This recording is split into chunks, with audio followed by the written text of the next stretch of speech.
Terima kasih. Sini dong, ini berdua. Bertiga. Harus di sini, samping saya harus lurus. Sini. Pertama, tentu ini satu amanah yang harus kita jalankan dengan baik, benar, tulus, ikhlas, dan jujur. Karena ini adalah program yang sangat bagus sekali, karena kita bertanggung jawab untuk bisa mencerdaskan anak-anak bangsa, sekaligus bisa untuk menggerakkan ekonomi bawah. Di sini saya ditemani Ibu Arumsari yang sehari-hari akan memelototi saya dalam hal keuangan. Dengan teliti, dengan benar, saya tidak akan mengambil keputusan apapun berkait pengeluaran duit bila Bu Sari tidak oke. Di samping saya ada Pak Trenggono, yang dia juga akan melindungi saya ikut nanti menggarap dapur-dapur di 3T dan juga kawasan-kawasan yang belum teritorial yang belum terbangun. Itu ya teman-teman ya. Langkah kami adalah pertama-tama seperti yang beberapa waktu lalu saya sampaikan, kami concern pada efisiensi anggaran agar bisa tidak membebani anggaran negara pada saat ini, tetapi dengan tidak mengubah target dari yang kita berikan gizi. Efisiensi ini kami lakukan yang pertama melalui moratorium. Moratorium ini bukan titik baru, tetapi juga dapur-dapur baru.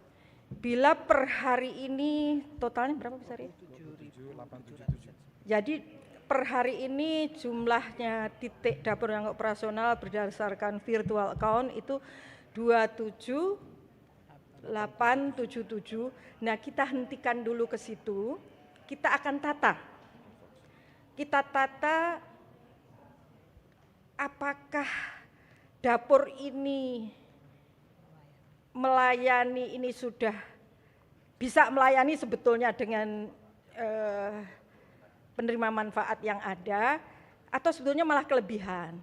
Nah, kemudian ini kita akan nanti dulu, artinya kita nggak buka yang baru dulu maupun pendaftarannya. Ya, jadi kita mau nata misalnya Jawa Tengah ini harusnya butuh berapa, Jawa Barat ini butuh berapa, DKI butuh berapa, dan lain-lain, Jawa Timur. Karena memang dari datanya Ibu Arumsari, dapur ini masih menumpuk di Jawa. Kemudian setelah kami menata, baru ya kami hitung apakah perlu kami membuka kembali atau tidak. Yang kedua, kami refocusing penerima manfaat. Refocusing ini maksudnya adalah apakah perlu, rasanya tidak perlu ya, kalau misalnya sekolah-sekolah kaya, kan ini pasti di rumah gizinya juga lebih bagus. Jadi kita lebih arahkan nanti benar-benar pada anak-anak atau penerima manfaat yang benar-benar membutuhkan intervensi gizi. Nah, ini kita akan refocusing sehingga apakah 63 juta yang sekarang ada ini benar tuh 63 juta ini butuh atau sebetulnya bisa dikurangi, kemudian nanti kita tambah yang belum memperoleh. Yang ketiga itu kita akan melakukan kontrol atau kualitas ya. Kami juga sudah sampaikan ke Presiden di tahun 2026 ini kita bukan mengejar kuantitas, tapi pada kualitas, sehingga kami akan mengecek apakah dapur-dapur yang sekarang ada ini sesuai dengan juknis atau tidak. Nanti akan kita grading, misalnya apakah dapur ini bisa 3.000, 2.000 atau 1.000 saja, itu nanti akan kita kelompok-kelompokkan. Selanjutnya yang terakhir adalah untuk 3T. Ini kami akan mencoba mengurangi tidak menggunakan APBN, mencoba ya.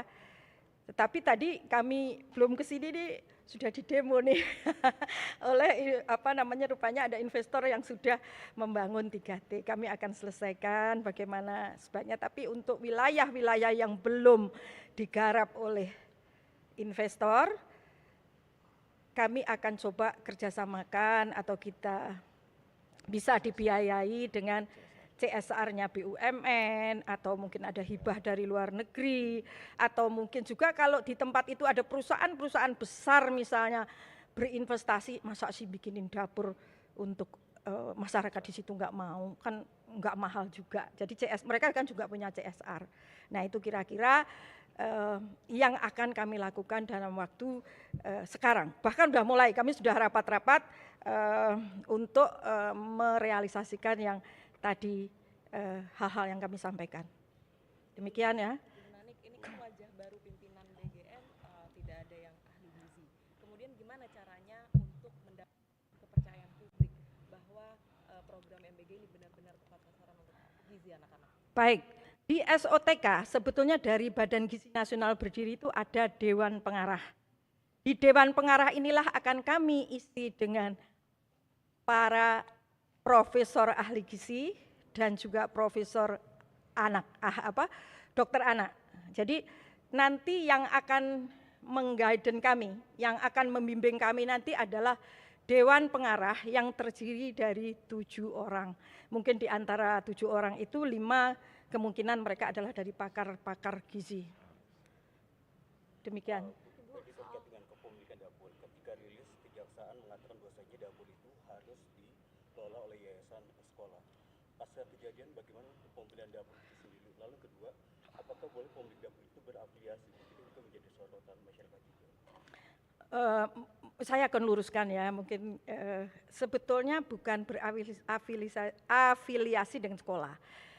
Yayasan itu boleh saja, tidak harus nggak ada syaratnya berafiliasi dengan sekolah. Tapi memang diutamakan dulu Pak Presiden ketika mendirikan BGN itu adalah yayasan-yayasan yang bergerak dalam bidang sosial, kemudian pendidikan dan juga agama apa saja. Nah itu, tapi kalau secara khusus juknisnya berkaitan dengan sekolah tidak ada. Satu lagi kali ya. Jadi gini, masih kita lihat, jadi misalnya begini Mas, di tempat terpencil itu, saya misalnya di Lombok Barat, saya pernah ke satu pulau, muridnya hanya 119, kan nggak mungkin juga didirikan dapur, tapi di situ ada kantin, jadi bisa dong kantin itu digunakan gitu. Jadi kantin ini salah satu alternatif, begitu. Jadi nanti kalau misalnya ada satu wilayah yang muridnya seperti di Raja Ampat, itu ada saya di sebuah pulau, muridnya hanya 115 juga, tapi di situ ada dapur umum CSR-nya Pertamina. Nah kita bisa gunakan juga misalnya seperti ini. Jadi ada itu alternatif tidak harus membangun dapur baru di 3T.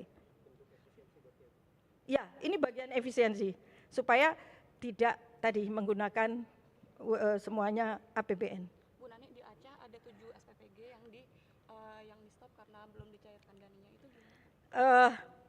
Ada bagian dari HOK, ada yang bagian dari semua sudah dicairkan dari mulai Jumat. Yang 27.877 tadi itu. Yang sudah masuk. Jadi memang ada beberapa yang yang Jumat itu sudah dicairkan. Yang Senin ini juga dicairkan. Tadi kalau nggak salah kami dapat laporan 5T ya Ibu ya, dicairkan hari ini. Jadi tidak ada masalah, ini masalah teknis saja. Oke, teman-teman cukup ya. Oke, terima kasih teman-teman semua ya, selamat siang. Pokoknya dukung aku ya sama Mbak Bu Arum dan Pak Trenggono. Semangat. Dadah ya. Oke. Di posisi masing-masing, urus dikit.